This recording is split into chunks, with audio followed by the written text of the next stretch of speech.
Okay, today we're going to solve problems here on the board. Find the equation of the tangent line to the following functions at a point. So we have number 1, the function of x is equal to 3x squared minus 12x plus 1 at 0, 1.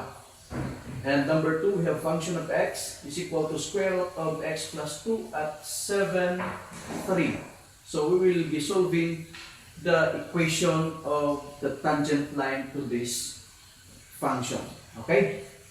So we will be using this, the limit of function of x plus h minus f of x over h as h approaches 0 as what we have learned last time.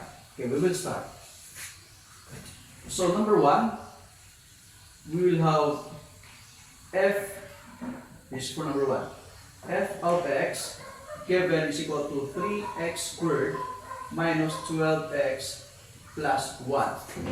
And of course, the function of x plus h is equal to 3x plus h squared minus 12x plus h plus 1. Again, we substitute x plus h in every x of the function. So let us proceed to the formula. So we have limit of f of x. So we have 3x plus h squared minus 12, then x plus h plus 1 minus f of x. So we have 3x squared minus 12x plus 1. Again, this is from this formula. Okay. Over h as h approaches 0. Next, continue the process. So you have limit 3x plus h is x squared plus 2xh plus h squared. This is from a plus b times a plus b is equal to a squared plus 2ab plus b squared. So minus 12 times x, so we have 12x. Okay. Then negative 12 times h is equal to negative 12h plus 1. And then minus, by the way, must be enclosed. So negative 3x squared plus 12x minus 1 all over h as h approaches 0. Okay. Distribute. So we have 3x squared plus 6xh plus 3h squared minus 12x minus 12h plus 1 minus 3x squared plus 12x plus 1 all over h as h approaches 0. Now we have common, right? So we can cancel 3x squared and negative 3x squared. What else? So we have negative 12x and positive 12x. Then, okay, this is negative 1, sorry. We have positive 1 here and negative 1 here.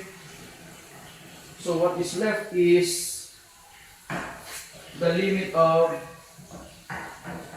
6xh plus 3h squared minus 12h all over h as h approaches 0. Okay, now we have common. So we have limit of, don't forget to write limit. So common is h. We have h, 6x plus 3h minus 12. Okay? All over h as h approaches 0. So we can cancel out that one, the h. So what is left is the limit of 6x plus 3h minus 12 as h approaches 0. So, substitute the value of h, which is 0. So we have 6x minus 3 times 0 minus 12. In short, we have 6x minus 0. Okay? This is the equation of the slope, not the equation of the tangent. Equation of the slope of the function 3x squared minus 12x plus 1. Let us continue. Since we're going to solve for the equation of the tangent line, so we will make use of the formula. In continuation, we have y minus y sub 1 is equal to m times x minus x1. So we have y minus at point 0, 1, so we have 1 is equal to, this is the m, or the equation of the slope. So that will be m is equal to 6x minus 12, in which x is at 0, right? Then minus 12, so that will be negative 12. So that will be negative 12 times x minus x1 is 0.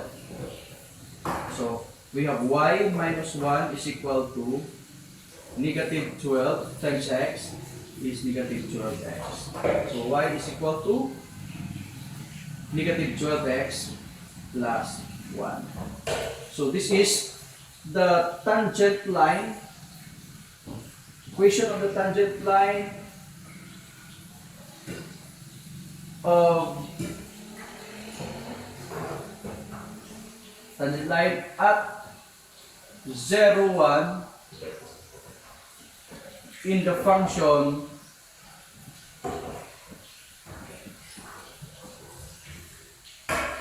(3x squared minus 12x plus 1). So this is the equation of the tangent line. To number 2. Given we have function of x is equal to square root of x plus 2 at 7, 3. So we have fx here and the function of x plus h. Using this formula, we come up with the limit of square root of x plus h plus 2 minus square root of x plus 2 over h as h approaches 0.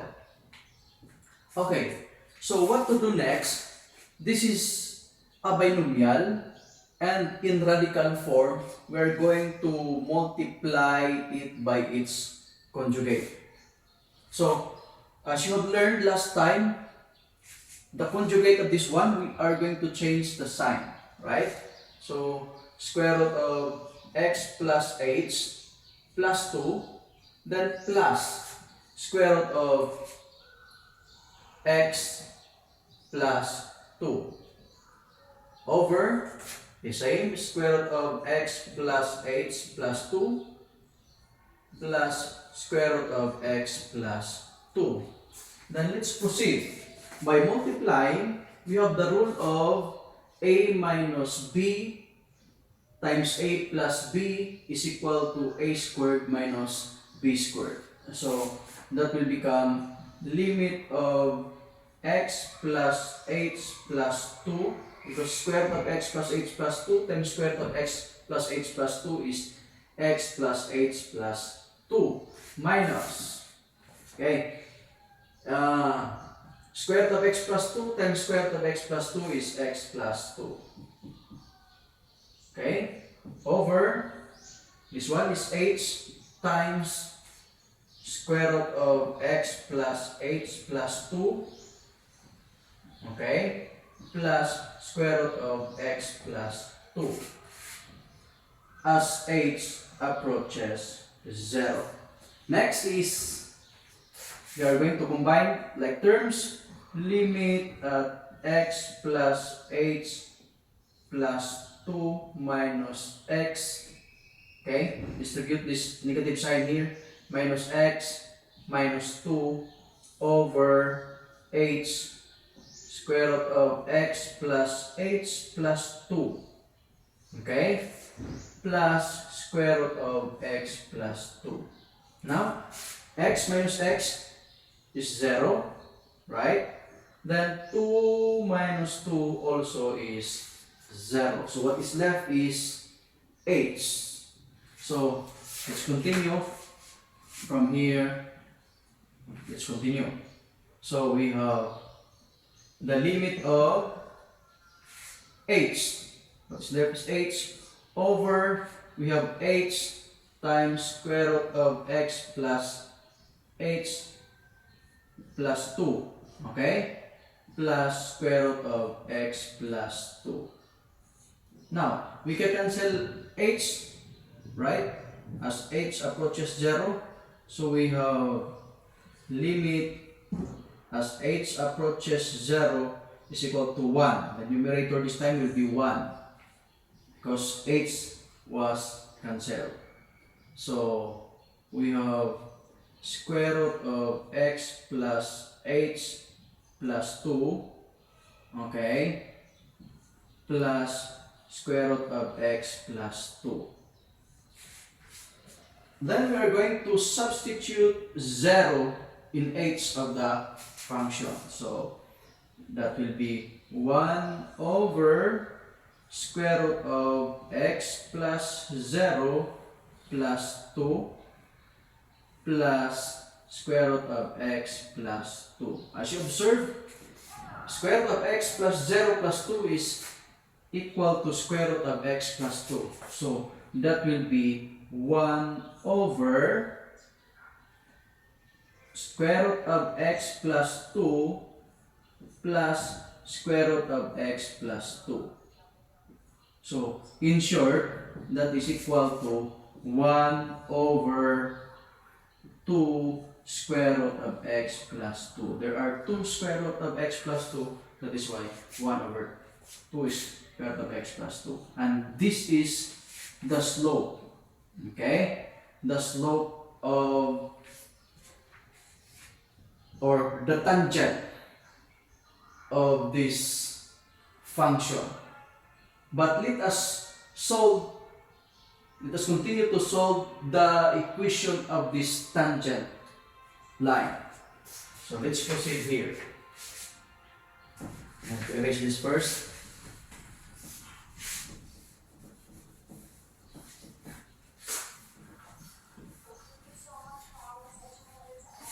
Okay, from the formula, y minus y sub 1 is equal to m times x minus x1.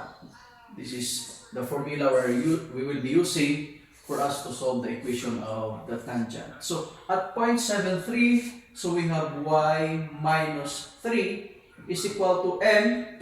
Okay, so m is 1 over 2 times square root of x.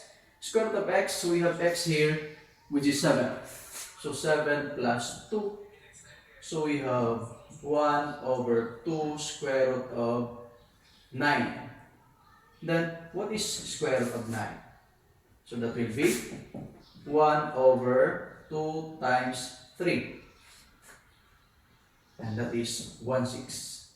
So, m here is 1 over 6. And that is x minus x1, which is 7. Okay.